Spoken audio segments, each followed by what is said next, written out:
Welcome to another deep dive. Today we're going to be looking at something I think a lot of people struggle with, and that is all those tough questions about faith. We all have them, but how often do we actually try to address them, Yeah, it can be kind of daunting, right? It really can. And to help us kind of wade into these waters today, we're going to be using excerpts from an article called SoulTalks, Explore the Difficult Questions of Faith. It's by Andrew Brenton, and it was published in October 2024 on Medium.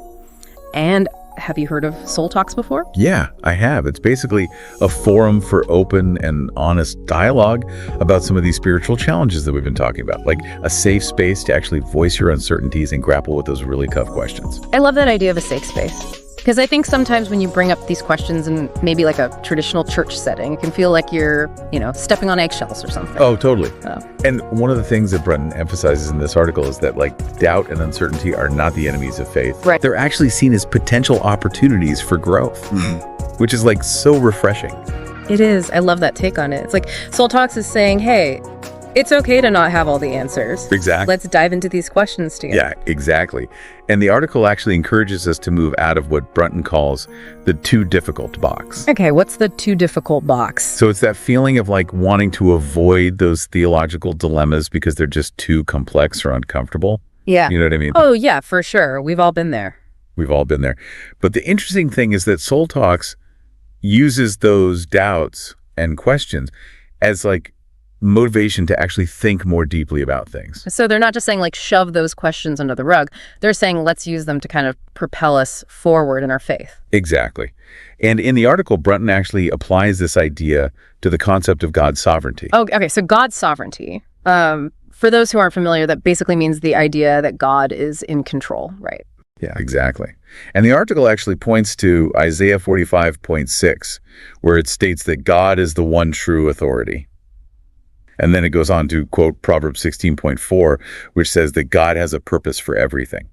Okay, so if God is in control, then how much agency do we actually have? That's the big question, isn't it? It is. It's this tension that we all face between divine sovereignty and our own free will. Mm-hmm.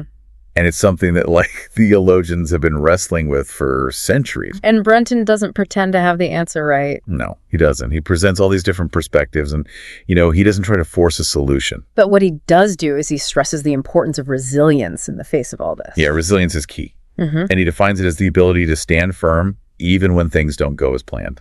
And honestly, life throws us so many curveballs, right? It does. Our faith is constantly being tested in different ways. And Brenton actually lists some common challenges that Christians face. Not quite. He talks about burnout, unanswered prayers, moral struggles, and times when we just question God's timing. Those moments where you're like, really, God, now? Yeah, for sure. We've all been there. And that's where resilience becomes so important. Mm-hmm. It's about more than just gritting our teeth and bearing it. Right. It's about actively looking for ways to strengthen our faith, even when it feels shaky. And I love that Brenton doesn't just leave us hanging with this idea of resilience. Right. He gives us some practical steps we can take to build it up. Like what? He talks about things like studying scripture, developing a consistent prayer habit, seeking support from others, having honest conversations with God, and reflecting on past instances where God has helped us through difficult times. It's like he's giving us a toolbox full of strategies to use when our faith feels a little unsteady. Exactly. And then Brenton takes this idea of resilience and he applies it to a very specific and very complex ethical issue. Oh, you mean euthanasia? Yes, euthanasia. Yeah. It raises so many questions about human suffering, dignity, and God's plan for our lives. It's tough, right? How do we reconcile the idea that God has a plan for us? Right, like Jeremiah 29.11, Exactly. With the reality of having to make these really difficult end-of-life decisions. Yeah, it's definitely a thorny issue. And Brenton acknowledges that there are lots of different viewpoints within Christianity on this. He doesn't pretend to have a simple answer, right? No, he doesn't. Instead, he just poses some thought-provoking questions for us to consider. Like what kind of questions? Things like, does allowing natural death align with God's plan? Or how do we balance human responsibility with divine sovereignty in these situations? Yeah, those are some deep questions. They are. And I think that's where the value of this whole SoulTalks thing really comes in. Because it provides that safe space to have these conversations without being judged. Exactly. Brenton emphasizes that Soul Talks isn't about forcing people to conform to a certain set of beliefs. Right. It's about creating an environment where uncertainty is okay, where people can openly share their struggles and explore different perspectives without feeling pressured. It's about like wrestling with these tough questions authentically right. Exactly. And what I think is so insightful is that Soul Talks emphasizes asking better questions rather than just seeking quick answers. It's about realizing that the quality of your questions is going to shape the quality of your faith journey. You're not just clinging to easy answers. You're embracing the process of seeking and exploring, even if it's uncomfortable. Yeah, and that could be a really powerful thing. Yeah, and that's a great point. I think we do often want like a quick fix, you know? Yeah. But Soul Talks is really saying, let's get comfortable with the not knowing. Right, and that can actually be kind of freeing. It totally can.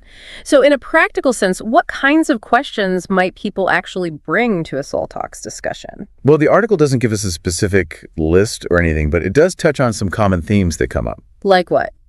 Well, questions about like God's nature and his attributes. Okay, so things like, is God really all-powerful and all-knowing? Yeah, exactly. And if so, why is there so much suffering in the world? Those big questions that have been around forever. Right. And Soul Talks creates a safe space to bring your own personal struggles with those concepts. You can share your own experiences with like pain and loss, or times when you've questioned God's goodness. Yeah. So it's not just like an abstract philosophical debate. Right. It's about real people wrestling with these things in their own lives. Exactly. And another theme that often comes up is the question of like human purpose and meaning. Okay, so like if God has a plan for us, like Jeremiah 29.01 talks about, how do we figure out what that plan is? Right. And what does it actually look like to live a life that aligns with God's will? Those are huge questions. They are. And there are so many different perspectives within Christianity on how to approach those things. And I imagine that's part of what makes these discussions so valuable. That's absolutely. You're getting exposed to all these different viewpoints. Right. You get to hear how other people have wrestled with those same questions. And it kind of broadens your understanding of things, even if you don't come to a definitive answer. Yeah. It's not about finding a one-size-fits-all solution. Right. It's about expanding your own perspective through dialogue. Exactly. And it's important to remember that Soul Talks isn't just about having these intellectual debates. Right. It's about supporting each other on this journey of faith. That's such a crucial point. Yeah, Brenton really stresses the importance of creating that safe and judgment-free environment. Where people can be totally honest about their doubts and fears. Exactly, and not feel ashamed of it. Because faith isn't always easy. It's not. And it's okay to have questions, to struggle to doubt. In fact, those struggles can often lead us to a deeper and more authentic relationship with God. I love that. Because I think there's so much pressure in religious communities to have it all figured out. Oh, yeah, totally. But Soul Talks is like permission to not have all the answers. Yeah, it's saying it's okay to still be searching and questioning. And that's so refreshing. So if someone is listening to this and thinking, wow, Soul Talk sounds amazing, how do I find a group? What would you tell them? Well, the article doesn't give specific instructions on how to find a group. Okay. But it does mention their website, which is www.soultalks.co.uk. Okay, so that's a good starting point. Yeah, definitely. And even if you can't find an official Soul Talks group in your area, the article kind of lays out a blueprint for how to create a similar space for dialogue in your own community. So what are the key ingredients? Well, first you need to create that safe and welcoming environment. Okay. Encourage people to be open and honest and focus on asking thoughtful questions instead of just giving pat answers. So it's about fostering that spirit of curiosity and humility. Exactly. And a willingness to learn from each other. That's so important for growth, I think, both intellectually and spiritually. Oh, yeah, definitely. Sounds like Soul Talks could be a really valuable experience for anyone who's looking for a deeper understanding of their faith. And a community to share that journey with? It does.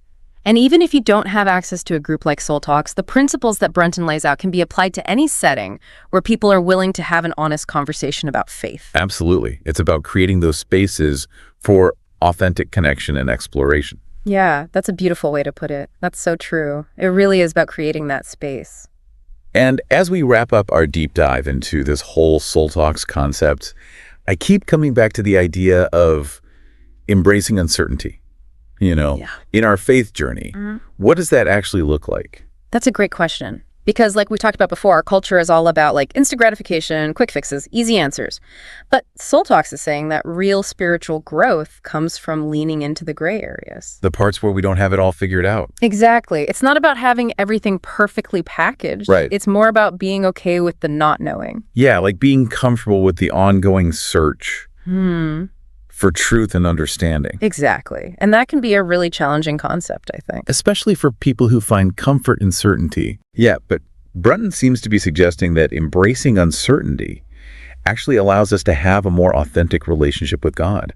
Because faith isn't static, right? No. It's not about reaching some final destination It's a where journey. you have it all figured out. It's a process of growing and evolving in our understanding. Exactly. And that journey is going to involve some moments of doubt, some questions, some wrestling with difficult ideas. Oh, for sure. And those shouldn't be seen as like failures. Right. Or signs of weakness. There are opportunities Yeah. for transformation. It's like that idea we talked about earlier that doubt can actually lead to a stronger faith. Yeah.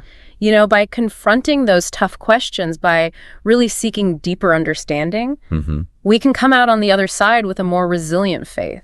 Absolutely. And I think it also helps us develop more compassion and understanding for people who might have different beliefs than us. That's such a good point. Because when we admit that faith is complex, when we embrace the mystery of it all, we're less likely to judge other people for their own struggles and questions. So Soul Talks isn't just about individual growth. Right. It's also about creating a more inclusive and understanding community. Yeah, exactly.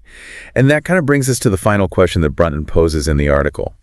He asks, what's one question about faith that you've been hesitant to explore? Oh, that's a good one. And what might happen if you did? It's like a challenge to all of us to think about those areas where we've been holding back. Yeah. Those questions we've been afraid to ask. What would it look like to really lean into that uncertainty? Because maybe in that process of seeking and questioning and wrestling, we might discover a deeper, more meaningful connection with our faith and with each other. That's beautiful. And on that note, we'll wrap up our deep dive into the world of Soul Talks. We hope this conversation has inspired you to embrace those difficult questions and to keep seeking deeper understanding on your own faith journey. Remember, doubt isn't the enemy of faith. It just might be the catalyst for a more profound and authentic connection with the divine. Thanks for joining us on the deep dive. We'll see you next time.